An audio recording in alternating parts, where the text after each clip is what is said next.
The morning I died the second time, I knew exactly what dress I would be wearing. White silk, cut high at the throat, the same dress I had been buried in. I knew because I had picked it out the first time, in a life I had already lived, and Marcus had stood beside me at the tailor and told me it made me look like a saint. He had said it the way other men say a woman is beautiful, the way you say a thing you are about to break. My name is Vivian Hartley. I am 34 years old. I am married to Marcus Hartley, who runs the foundation that bears my father's name, the foundation he runs because I married him and gave him the seat, the foundation he sits in because my father died 3 years ago and left it to me with a single condition, that I never let it fall into the wrong hands. In my first life, I let it fall. I did not mean to. I just believed my husband when he told me he loved me, and I believed my best friend when she told me she was helping. By the time I understood what they were doing, the foundation was hollow, my health was hollow, and I was in a hospital bed watching a woman who looked nothing like me hold my husband's hand and pretend to cry. Her name was Isabella Cross. She had been my college roommate. She had cried at my wedding. She had held my hair back the first time the chemotherapy made me sick, and she had used that night to plant the first seed.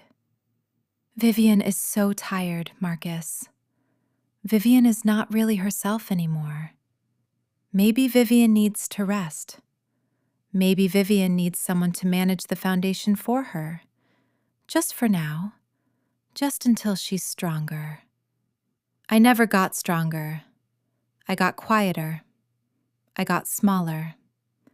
I got fewer phone calls returned and fewer board meetings invited to, and fewer dinners where my opinion was asked. By the end, I was a signature at the bottom of documents I had not read. By the end, I was a photograph on a desk Marcus did not look at. By the end, I was dying, and the woman they had built in my place was wearing my pearls. I died on a Tuesday, October 11th, 3:37 in the afternoon. The last thing I saw was Marcus checking his phone over my shoulder, and the last thing I heard was Isabella in the hallway laughing at something the night nurse had said. And then I opened my eyes, and it was March, 8 months earlier. The diagnosis had not yet come. The foundation was still solvent. Marcus was downstairs in our kitchen making coffee, and Isabella was on her way over for brunch. I lay in bed for a long time. I counted the ceiling tiles. I checked my hands. I checked my reflection. I was 34 again, and my hair was still long, and the cough had not started. And somewhere downstairs, a man who would kill me by neglect was humming to himself and pouring milk into 2 cups. I did not cry. I had done all my crying in the other life. I lay there and I thought about every word Isabella had ever said to me. And I thought about every time Marcus had patted my hand and told me to rest. And I thought about the dress, the white silk dress.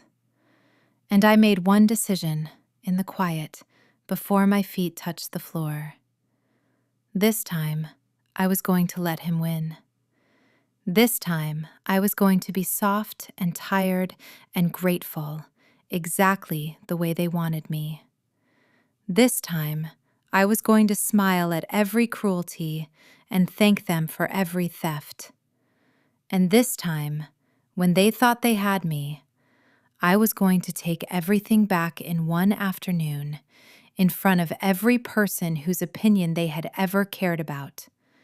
And I was going to do it with a smile on my face so wide it would haunt him for the rest of his life. I got out of bed. I went downstairs. Marcus turned and said, "Good morning, beautiful." And I said good morning back. And I kissed him on the cheek the way a wife who does not know anything kisses a husband she still believes in. The doorbell rang. Isabella came in carrying croissants and a bottle of champagne. She hugged me and said, "You look tired, sweetheart. Are you sleeping enough?" And I smiled and said, "I slept like the dead." She did not catch it. Neither did he. The game had started, and I was the only one playing it.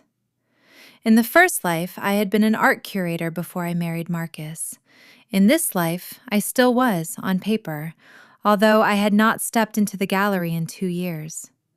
The foundation took my time. Marcus took the rest.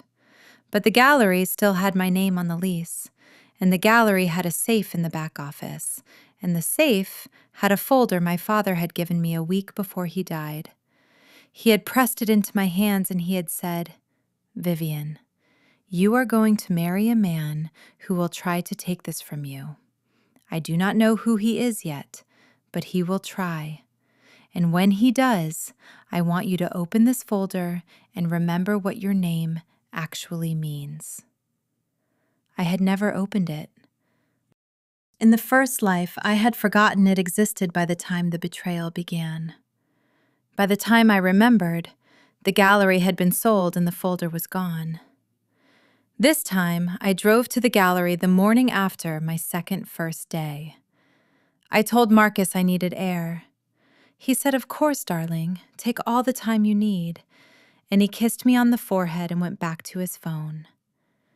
Isabella was still in our guest room. She had stayed the night. He had insisted. I opened the safe. The folder was there. I read every page twice. By the time I closed it again, my hands had stopped shaking, and my face in the office mirror was a face I did not entirely recognize. The mouth was the same. The eyes had moved somewhere else. What my father had left me in that folder was not money. It was a clause. A clause buried in the Foundation's charter that he had inserted 6 months before his death. A clause that said the spouse of the heir held an advisory seat only. A clause that said the heir, and the heir alone, could vote on the disposition of any asset over $5 million. A clause that said any spouse found to have misrepresented the heir's wishes could be removed from the Foundation with no severance, no negotiation, no appeal. Marcus had never seen this clause. He had signed the charter on our wedding day without reading it. My father had watched him sign it and had smiled at me across the table, the way a man smiles when he has just locked a door. I closed the safe. I drove home. Isabella was in my kitchen wearing my robe, and Marcus was watching her pour coffee, and neither of them looked at me when I came in. I smiled anyway. I said, "Good morning, you two." And Isabella turned and said, "Sweetheart, you look so much better today." And I said, "I feel better. I feel like myself again." For 3 months, I let them have their game. I let Isabella move into the guest room permanently with the excuse that her apartment was being renovated. I let Marcus take her to the gala in May because I said I was too tired. I let her sit at the head of my table at Easter dinner with my mother-in-law, and I let my mother-in-law say to me in front of everyone, "Vivian, dear, you are so generous to share him." I smiled at all of it. I said thank you. I said, "I am so lucky to have a friend like Isabella." I said, "Marcus is wonderful, isn't he?" I drank 1 glass of champagne and went to bed early, and on the way upstairs, I heard my mother-in-law say to Isabella, "You are practically the daughter I never had." What they did not know was that during those 3 months, I was meeting with my father's old attorney every Wednesday afternoon at a coffee shop 2 towns over. His name was Nathan Wexler. He had drafted the charter. He had drafted the clause. He had been waiting, he told me, for 3 years for me to walk through his door. We built the file together. Every transfer Marcus had made out of Foundation accounts without my written approval. Every contract Isabella had signed using her new title, the title Marcus had quietly given her in February, the title that did not actually exist in the charter. Director of Donor Relations. There was no such position. She had stationery printed anyway. She had used it to wire $72,000 to a vendor I had never heard of, who turned out to be her cousin. By July, I had a binder. The binder had tabs. The tabs were color-coded. Nathan had taught me to think like a prosecutor. Every page was an act they could not undo. Every signature was a noose they had tied themselves. In August, Marcus came to me in the bedroom with that look on his face he wore when he wanted something. He sat on the edge of the bed. He took my hand. He said, "Sweetheart, I have been thinking. We have been through so much these last few years. I think we should do something to celebrate us. A vow renewal. A real one. The kind we did not have the first time." I felt my whole body go still. I made my face do the thing it was supposed to do. I made it light up. I said, "Marcus, that is the most romantic thing you have ever said to me." He kissed my hand. He said, "I want to do it big. I want to invite everyone, the whole board, the whole family, the donors. I want to show the world what we have built." I said yes to all of it. I helped him pick the venue. I helped him pick the date. I helped him pick the officiant. I smiled through every meeting with the planner. I tried on dresses for 3 weeks. I kept coming back to a white silk one, cut high at the throat, the kind a saint might wear. Isabella came with me to the final fitting.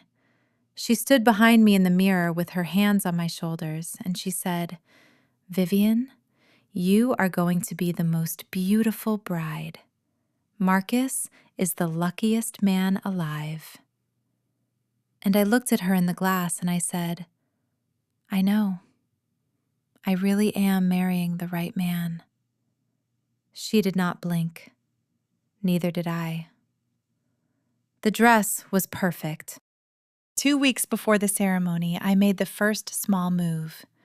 I called a special session of the foundation board. I told Marcus it was a formality. A donor wanted a tax letter signed, and I needed quorum. He believed me. He always believed me when I sounded tired. The board met on a Thursday morning in the room my father had built. 11 members. Marcus at the head of the table. Isabella in the corner with her notepad, in the role she had given herself. I came in late.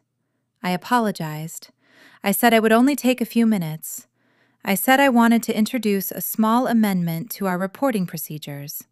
Nathan had drafted it. It looked boring. It required all transfers over $50,000 to be co-signed by the heir in writing, going forward, with a 30-day audit window for any transfer in the previous 12 months. Marcus did not read it. He waved his hand and said, "Sure, darling, whatever you think." Isabella looked up from her notepad. She had read it. She knew what it did. I watched her face go very carefully blank. The motion passed unanimously. I thanked everyone for their time. I gathered my papers. As I walked past Isabella's chair, I leaned down, the way a friend leans down to a friend, and I said quietly, near her ear, "I hope you kept good records." She did not turn her head. She did not breathe for what looked like a long count. By the time she did breathe, I was already at the door. That night, she did not come to dinner. She told Marcus she had a headache. Marcus told me she had been working too hard. I said, "Poor thing," and I poured him another glass of wine, and I asked him to tell me again about the venue for the renewal. He talked for 40 minutes. He did not notice that I never answered any of his questions. The next morning, Isabella tried to call Nathan. She did not know his name. She tried 3 attorneys. None of them would meet with her. Nathan had spent 6 weeks quietly informing the legal community in our city that a certain conflict of interest existed if any of them took her call. By the time she found someone willing to talk to her, it was a Tuesday, and the wedding was Saturday, and the lawyer she found was the kind who takes cash and gives bad advice. She did not tell Marcus any of this. I knew, because Marcus told me everything she said to him, and he did not mention the lawyers. She was beginning to play her own game now, separately from his. The crack had started. I just had to wait for it to open. The vow renewal was at the Whitfield estate. Marcus had insisted. It was the venue every important wedding in our city happened at, and he had wanted every important person in our city to see him standing at that altar with me on his arm. 200 guests, the entire foundation board, my mother-in-law in the front row in a peach suit, weeping preemptively into a handkerchief. Marcus's college friends behind her, half of them already drunk. The donors in the next rows back, the people whose checks paid for the lifestyle Marcus had built on my father's name. The press, 2 photographers and a society columnist behind the donors. And Isabella, in lavender, 2 seats behind my mother-in-law, smiling the smile of a woman who believed she had won. I came down the aisle in the white silk dress. My father was not there to walk me. The first time we had done this, he had been alive. This time, my uncle gave me away, and as he handed me off to Marcus, he squeezed my elbow and said quietly, "Your father would be proud." And I nodded and kept smiling, because I did not trust my voice yet. Marcus took my hand. He looked the way he always looked when he was performing love. Eyes a little wet, mouth a little soft. The exact face he had worn the first time, in the other life, 8 months before he started signing things he should not have signed. The officiant began. He was a friend of Marcus's family. He spoke for a while about devotion. He spoke about how love deepens with time. He said Marcus and Vivian have been through so much, and they have come out on the other side stronger. And he turned to Marcus and said, "Marcus, you may say your vows." Marcus said his vows. They were long. They were beautiful. He had paid a writer for them, although he did not know I knew that. He spoke about my strength. He spoke about how he had carried me through my hardest year, although in this life that year had not happened yet. He did not seem to notice that he was thanking himself for a sacrifice he had not actually made. I noticed. I kept smiling. He said, "Vivian, you are the truest thing in my life." The crowd made the sound a crowd makes when it has been moved on cue. My mother-in-law sobbed audibly. Isabella, 2 seats behind her, dabbed at one eye with the back of her hand. The officiant turned to me. He said, "Vivian, you may say your vows." I had not paid a writer. I did not need one. I had been writing this in my head for 3 months, and before that, for a whole other lifetime. I said, "Marcus, I have loved you for 11 years. I have stood beside you through every season of our marriage, and I have seen every face you have ever shown me. The face you wore when we met, the face you wore at our first wedding, the face you wore the morning my father died, and you held my hand at his bedside and promised him you would protect what he had built." Marcus's smile did not move, but something behind his eyes did. He had not expected the word protect. I said, "I want to thank you, today, for showing me who you are, for showing me, over these last few years, exactly what kind of man you became when you thought I was no longer watching. I want to thank you for the woman you brought into our home, and for the title you invented for her, and for the $72,000 she wired to her cousin out of an account that bears my father's name. The room did not understand yet. The donors leaned forward. The columnist's pen had stopped moving. Marcus's hand in mine had gone very cold. I kept smiling. I had promised myself I would keep smiling. I said, I want to thank you for the $412,000 in unauthorized transfers you have moved out of the foundation in the last 18 months. I want to thank you for the consulting contracts you signed with vendors who are your fraternity brothers. I want to thank you for the gallery lease you tried to sell without my signature in February, which the buyer's attorney refused to close on because my name on the deed is older than yours and you forgot to check. Marcus said, Vivian. His voice cracked on the second syllable. I said, let me finish, darling. We are exchanging vows. I turned slightly toward the front row. I said, Eleanor? That was my mother-in-law. She had stopped crying. She was staring at me with her mouth slightly open. I said, Eleanor, I want you to know I have always loved you. I want you to know that the daughter you never had, the one you told you preferred to me at Easter dinner in front of all our guests, has been sleeping with your son for 2 years. The renovation on her apartment is not real. She has been living in our guest room because she does not have her own home. The home she had, she lost because she spent the money she stole from us on it and then could not make the lease. Eleanor's hand went to her throat. She did not look at me. She looked past me into the seats behind her. She found Isabella. Isabella was no longer smiling. The columnist had begun writing again, very fast. I said, Marcus, I do not need you to apologize. I am not asking you to apologize. I am only asking you to listen, because there are some things I want to say in front of everyone who matters to you before I leave you, and I want them said clearly so that no one in this room is ever confused about what happened today. Marcus tried to pull his hand away. I held it. I kept my smile soft. I leaned in, the way a bride leans in for a kiss, and I lowered my voice so that only he could hear, and I said the line I had been carrying with me since the morning I woke up in March. I said, I died, Marcus.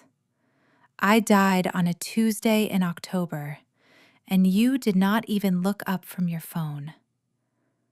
I know what you are, and I came back.